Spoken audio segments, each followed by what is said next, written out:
그 포로를 면제받는 것이 말하자면 포로된 자들은 범법자들이고 남게 된 자들은 심판을 면한 자라는 오해도 일부 있었던 시대에 주로 하나님의 회복의 약속은 그 포로들에 대해서 있습니다.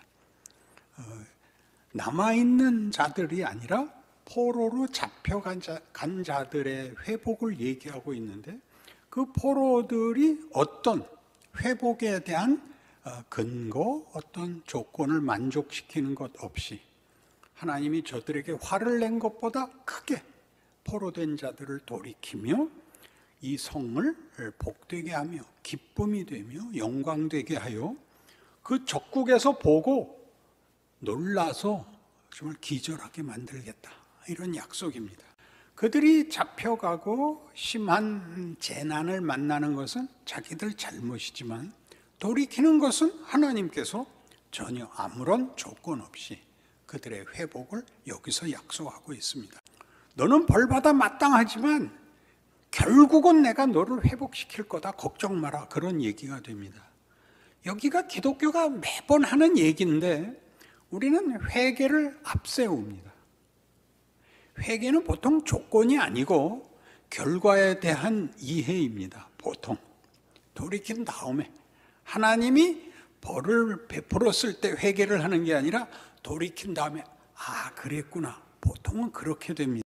회개하면 하나님께서 내렸던 벌을 거두시고 다시 예전과 같은 복을 주신다 하는 것이 우리에게 말하자면 잘잘못에 기준한 이해가 되면 역사 내내 그리고 인생 내내 결국은 쳇바퀴를 돌게 됩니다. 잘못해서 벌받고 벌받아서 회개하고 다시 사면을 받고 다시 잘못하고 다시 회개하고, 이게 왜 반복되는가? 우리의 인생에서 우리의 현실이고 이스라엘 역사에서 사실입니다. 그들은 매번 실패하고 매번 벌을 받고 매번 다시 용서함을 받고 구원함을 받습니다. 벌 받는 것, 잘못해서 심판받는 것이 끝이 아니라는 얘기죠. 그것은 하나님께서 인류에게 가진 궁극적인 목적이 아니라는 거죠. 궁극적인 목적은 하나님을 아는 것, 하나님을 기뻐하는 것, 하나님을 순종하는 것입니다. 그것을 어떻게 배운다고요?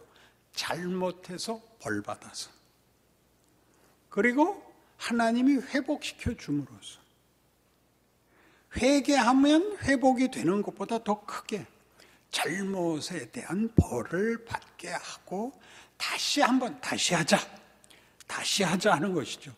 원점으로 돌아오는 것이 아니라 한 번의 시행착오, 한 번의 경험, 한 번의 쓰라린 추억이 쌓이는 것이라고 얘기를 합니다.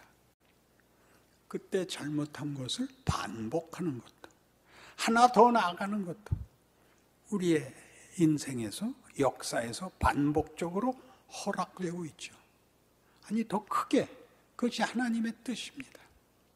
하나님은 우리 마음으로 하나님을 기뻐하며 하나님의 복을 누리는 것이 무엇인지를 깨우치는, 말하자면 철들게 하시기 위해서 인류 역사 내내 약속의 민족의 역사 속에, 그리고 우리 현실 속에 하나님이 지금까지 일하고 계시고 앞으로도 일하실 것입니다. 모든 자들이 너희들의 종노릇하리라. 이것이 하나님이 우리를 향하여 가지시는 궁극적 목표입니다. 그래서 이 아픔이, 이 우리에게 재앙이 있는 것입니다. 우리를 기르려고 그러십니다. 그냥 아무 일도 없는 것, 행복이 뭐냐 했더니 고통이 없는 것, 이렇게 세상은 그렇게 말합니다.